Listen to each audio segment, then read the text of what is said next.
Hello and welcome to the Mindful Men podcast, a show helping men to open up about manhood. My name is Simon Rennie and my aim is to get men talking. From mental health to fatherhood and everything in between, Mindful Men creates a safe space for conversation.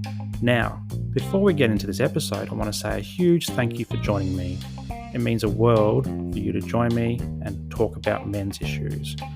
And if you love what you hear, please subscribe and share the episode with your mates. You can also join the conversation on Instagram and YouTube, and I'd love to connect with you there. But for now, sit back, relax, and let's get mindful. G'day guys, and welcome to episode 5 of the Mindful Men podcast. My name is Simon Rennie, and I'm the man behind Mindful Men. Today's episode is all about obsessive compulsive disorder, or what's called OCD. Now, I mentioned last week that this episode is a biggie, and that's because OCD has been in my life longer than depression and anxiety. I've also got a lot to say about OCD because it is such a misunderstood disorder. So bear with me as I shed some light on the complexities that make OCD so hard to live with. And in doing so, I hope to do something that is important for many of us in the OCD community. I hope to dispel the myth that OCD is just a personality quirk. Take it from me. Take it from someone who has lived with OCD for over 20 years. OCD isn't just about wanting to have clean hands or having our homes, work, or school spaces neat and tidy. It isn't about ensuring our emails or reports that we write have full stops at the end of each sentence, because that's just basic grammar. It's much more than that. It's debilitating. It's time-consuming.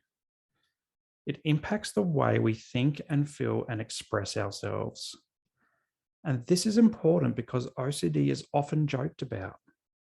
The number of times I've sat in a work meeting to hear someone say, "Oh, my OCD is killing me because this report has a typo." Or, "I'm so OCD because I like my pens to be lined up on my desk just right." Or even a new one I heard recently that suggested people with OCD liked COVID because it meant we're all cleaning our hands. Whilst everyone starts laughing about these jokes, I sit back and wonder if they've actually ever experienced OCD, or if they've ever known someone who lives with OCD, or even if they know what OCD stands for. And if they did, I doubt that they would be joking about it. And this is not to say that people with OCD don't act out some of these things. And in fact, my OCD has elements of these things too. But it's not because I like things neat and tidy or clean. It's much more profound than that. And I'll give you some examples of my OCD later on. OCD is often called a silent condition. It's a silent disease or a silent disorder. And people living with it tend to suffer in silence because of how unsettling it can be. It can bring about huge shame, guilt, fear, anxiety, and depression. And it can be damn hard to talk about because it involves thought cycles that are extremely distressing. Speaking up about OCD brings about fear, and we fear that by saying what's on our minds, we'll be judged. We fear we'll be arrested.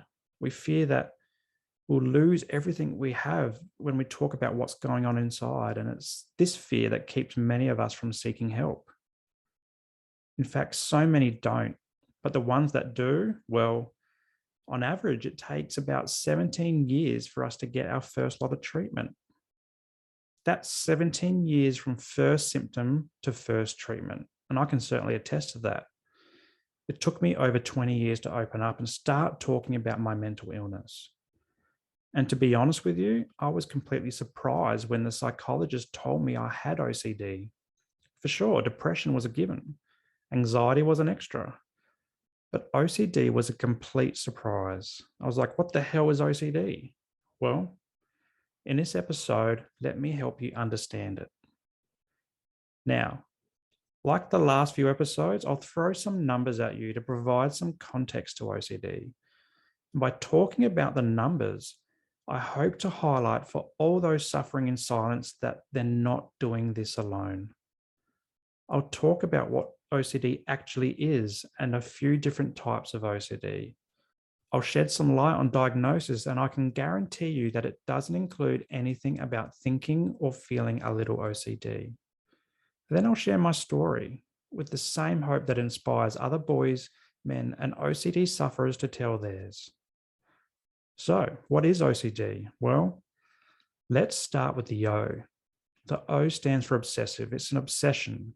It's a thought, an idea, or a sensation. It's kind of like an intrusive thought, the type of thought that floats into our brain, scares the hell out of us, then leaves. And the majority of us get them, and for the most part, they don't cause distress. Sure, we may notice them and wonder why we're thinking the way we are, but they tend to leave pretty quick. We don't give them any more thought. But unlike these intrusive thoughts, the obsession for someone living with OCD sticks around, and we focus in on them. And in many cases, we recognize that they're actually pretty outrageous. They're silly or stupid or make no sense whatsoever. But no matter how hard we try to let the thoughts or ideas or sensations go, or even try to ignore them or tell ourselves that they're not real, they stick around. And they stick around until we cave in and do a compulsion. Now, there's a whole range of different types of obsessions that people experience, and they are unique to each individual. Just because I have obsessions about things like safety or security, it doesn't mean the next person living with OCD will. So, some common obsessions include things like contamination from body fluids or chemicals or dirt, germs, and disease. It could be losing control of our thoughts, like, thinking about hurting someone even though we don't want to. It could be being responsible for harming someone through inadvertent actions. And this one is kind of like if you dropped a banana peel on the ground, which someone might slip on and they might get hurt.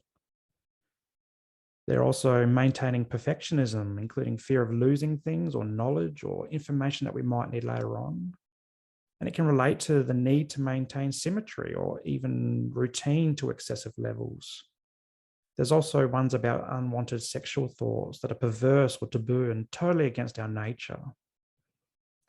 Someone experiencing OCD may have one of these types of obsessions, or they might have a few. But a key point here is that they don't want the obsession. They think or feel it, but they don't want it. And they don't act on it, and they don't want to act on it. And it often makes them question their own morality.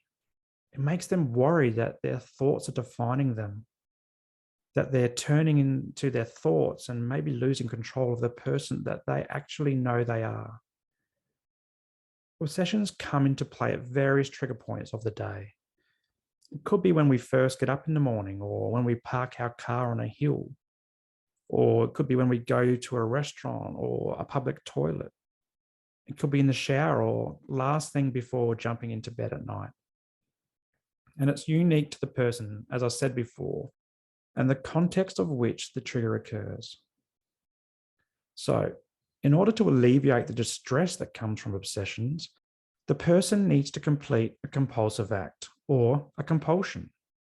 This is the C of OCD. And it's the need to perform an act over and over again for various reasons. It could be to alleviate the distress caused by the obsession, or maybe to prevent the obsession from coming true, or even to prevent the obsession from occurring in the first place. Compulsions are time-consuming. They can be ritualistic in nature, exhausting, and even torturous. Some examples of common compulsions include washing and cleaning to an excessive level. Could be checking things to ensure that nothing bad might happen or has happened because we haven't checked something. And this one can include checking with people for the same reasons. Could be repeating routines, including doing things in multiples, like doing a task 3 times to make sure it's done just right. It can involve physical touch or tapping or moving in certain ways.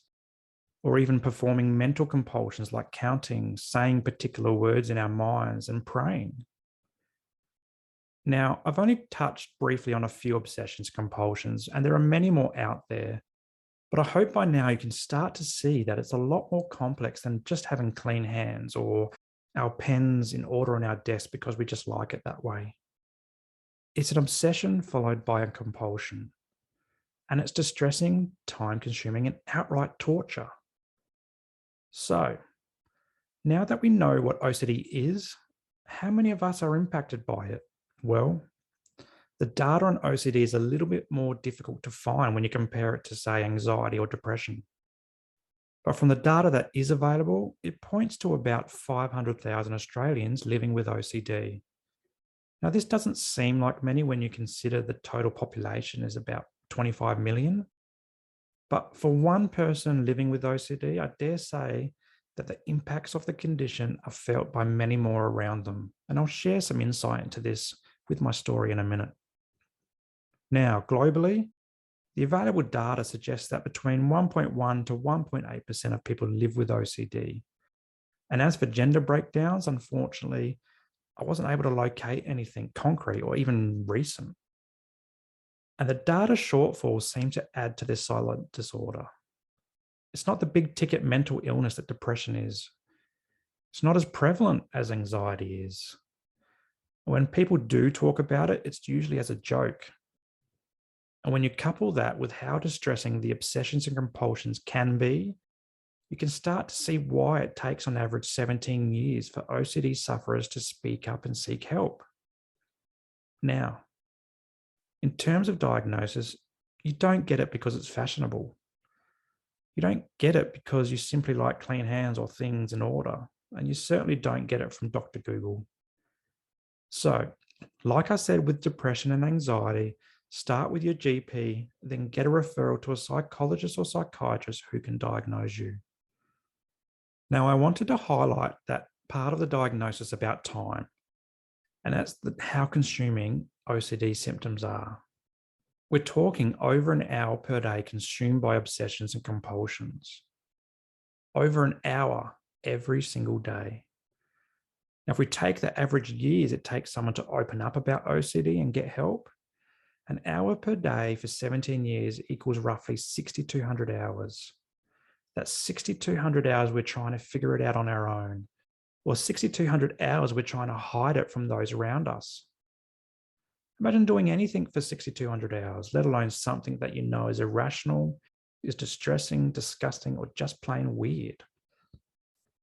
But the good thing is that OCD is treatable, and I'll go through some options soon. But before I do, let me give you some insight into how OCD has showed up in my life. Whilst I'm super keen to just rattle off all the OCD quirks that I've had over the years, I'm going to do my best to try and limit them to some key ones. It all started around that year 4 or 5 age of school, with something so innocent as a throwaway line from some kid in the schoolyard. One day, I overheard some kids say that if you didn't speak for more than a minute, you would lose your voice forever. Now, most people on the planet would laugh this off and just go about their lives. But as a young, impressionable kid like me, I took that as a 100% scientifically proven fact. The thought of losing my voice terrified me. How would I communicate? How would I tell jokes or argue with my brothers? The obsessions around this grew and grew, and so I did what I thought I needed to do. I started humming. Why humming? Because I knew it was unrealistic to physically talk constantly, and that would get me in trouble with my teachers. But if I could quietly hum, even for a millisecond, I could escape the wrath of my teachers, but also trick my brain into thinking that I was talking. And then I wouldn't lose my voice. And I did this all day, every day, over and over again. This was my entry into OCD. Fast forward to high school, and I developed obsessions around safety and security. And this represented a fear of harm or losing something, like my property, or something like the house burning down if the stove was left on and something next to it happened to catch fire, or even a murderer got in the house because all the doors and windows weren't locked at night. The onset of this particular obsession also brought about my darkest hours, hours where I wanted it to end. To alleviate the obsession, I would spend hours every night locking up the house before bed. Every window, door, gate, and roller door, even a car would get checked. Then the electricals to make sure that we didn't burn in our sleeps. So I would check the fridge was closed properly, the oven, stove, or iron were off, and nothing near them would accidentally catch alight. And then when I thought everything was checked just right, I would climb into bed before my mind would tell me that something wasn't just right, and off I go again. Some nights, this would take me hours to do, and I'd be pacing the house or yard as I checked what I needed to check to keep us safe. To be honest with you, these behaviors even stick around until this very day. As an adult, the OCD morphed into other things as well. As I touched on last week with the social drinks at work, OCD will play a huge role in ruminating thoughts. I'll get an obsession that I've somehow offended someone during the social event. And from the offense that I've caused, this is going to result in me getting into a lot of trouble. So to ensure I hadn't offended anybody, I would rethink every aspect of the event. From when I arrived to drinking a few beers to eating dinner and who I sat with. The trouble with this, however, was that I rethink every aspect so often that the memory of the actual event becomes distorted. And eventually I would lose track of what really happened at all. Now, let me give you one more example from the workplace. It's how OCD impacts my productivity and impacts other people as well. Take something as simple as replying to an email. Most people get an email, they read it once and respond without much thought. I read the email over and over to ensure I understood every aspect, from content to potential tone, and even what isn't written to identify someone's intent. And in 9 out of 10 times, I do this as soon as the email comes in, because once it's in my inbox, I just need to know what it says. I then start writing my response. But before I get halfway through, I will reread the original email and then edit my response. Sometimes I would start again and then reread the email and start a new response. Then I reread the email again and my response again. And finally, I eventually send the email. I do all of this in anticipation of the obsession that my response needs to be perfect. And by being perfect, it can't offend the reader. But there's an added catch here.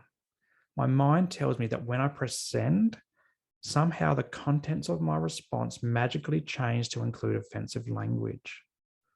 So to reduce the anxiety, I reread the email and my response another time to make sure. I touch here on perfectionism. My OCD demands it. It demands things to be done just right. And even though perfecting everything causes me great stress and time, I do it because it lessens the anxiety caused by imperfection. And this becomes an example of where my OCD impacts other people. Whilst I'm doing all this perfecting, the person next to me is much more productive. Yet, they don't even know I'm doing this. They probably see me as being productive. And there are many times that despite this, I am productive. But I can't help feel frustration and anxiety and fatigue each and every day. And it frustrates the hell out of me, particularly when we're all trying to achieve KPIs. Now, I could go on and on about all the various types of obsessions and compulsions I've had over the years, and I might even share some more in future episodes. But I think the few examples I've given should be enough just to give you a little bit of a taste of what it's like to live with OCD, particularly for me over the last 20 years. And the key thing with most of these examples is that I know they're irrational. I know it as I'm doing it. But often the compulsions have become so automatic that I just do them without thinking. I know the likelihood of my obsessions coming true is very minimal, but the urge to do the compulsion is so great that it overrides the rational part of me. So how have I coped over the years? Well, without meaning to sound like a broken record, I bottled it up. As I mentioned earlier, my OCD diagnosis in 2012 was a complete surprise. But it wasn't until this past year that I actively sought help for my OCD. Why? I'm not sure, but my focus for mental health treatment has always been the depression. I guess I figured that if I cured the depression, the anxiety and OCD would follow, but this has never happened. But last year, when I created Mindful Men and started engaging with the OCD community on Instagram, I started to focus on my own OCD recovery. And it's here that I learned about exposure and response prevention, or ERP.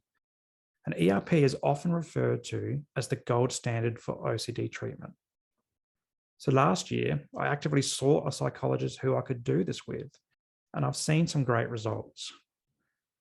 Now, I wouldn't say I'm cured because OCD still exists for me, but I can say that I'm a little bit more in control, and I have tools now that can help me to challenge my thoughts and my obsessions, and then reduce the urge I have for the compulsions.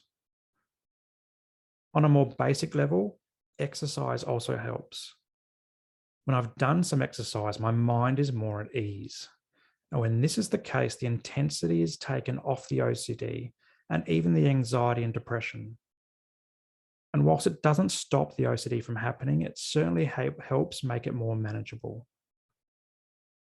One last thing I've found that's been useful is around developing mindful awareness about my OCD.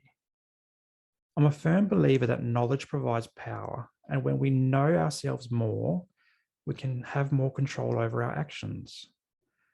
By going to therapy with a psychologist experienced with OCD, I was able to develop in-depth knowledge about OCD and how it works. And from this, I was able to become mindful of how it played out inside me. And this helped reassure me that I am not my thoughts. That despite my obsession scaring the hell out of me sometimes, that I'm not going to act on them and become some sort of monster or become some sort of danger to society. I became mindful that by externalizing the internal, by giving voice to these irrational obsessions that come into my mind, I can see them for what they really are. I can see them as just words floating into my mind. They aren't real. They don't define me. I am not my thoughts. Therapy has incorporated a mix of education, cognitive behavior therapy, and ERP. And this is generally where treatment sits for OCD. Medication can also form part of treatment, so a chat with your specialist about this can be useful. It's also important to note that after your initial diagnosis, you don't have to stick with the same psychologist. Social workers and counselors are also great points of contact to work through OCD, but that's providing they have OCD experience or expertise. And this is another key point for treatment. Seek out those with relevant experience. Be picky with who provides you treatment. Don't settle for the provider who has the earliest appointment available but has no OCD experience. Call around and seek out the ones with OCD experience. And if you have to wait a few months, and it's providing that it's safe to wait, then why not wait? After all, on average, you've probably waited over a decade to get help in the first place. So what's a couple more months? Ask to be on cancellation lists and check in periodically to see if you're getting close to the top of that list. And from there, get going with your treatment. Well, that's it for today. Hopefully, I've shed some light on an often misunderstood disorder. Hopefully, I've highlighted that OCD is more than just clean hands and keeping tidy. It's driven by obsessions, and these cause us great distress. And then the compulsions, they hammer the distress in over and over and over again. Now, before I go, I want to ask one huge favor. The next time you're at a social event or work meeting or at school, and you get that urge to say, I'm a little bit OCD or my OCD is killing me, just think about it. Think about what it's actually like to live with OCD. Think about this episode and how OCD can drive us towards wanting life to end. By doing this, we can stop trivializing OCD. We can stop people living with OCD feeling small. We can empower them to speak up and get vulnerable and get help. because 17 years is too long to wait to get help. Because 6,200 hours is a long time to do something that you know is irrational, you know is distressing, disgusting, or just plain weird. Now, a quick reminder that if you were triggered by anything today, please reach out to your support networks or seek professional help. My name is Simon Rennie, and until next time, stay mindful.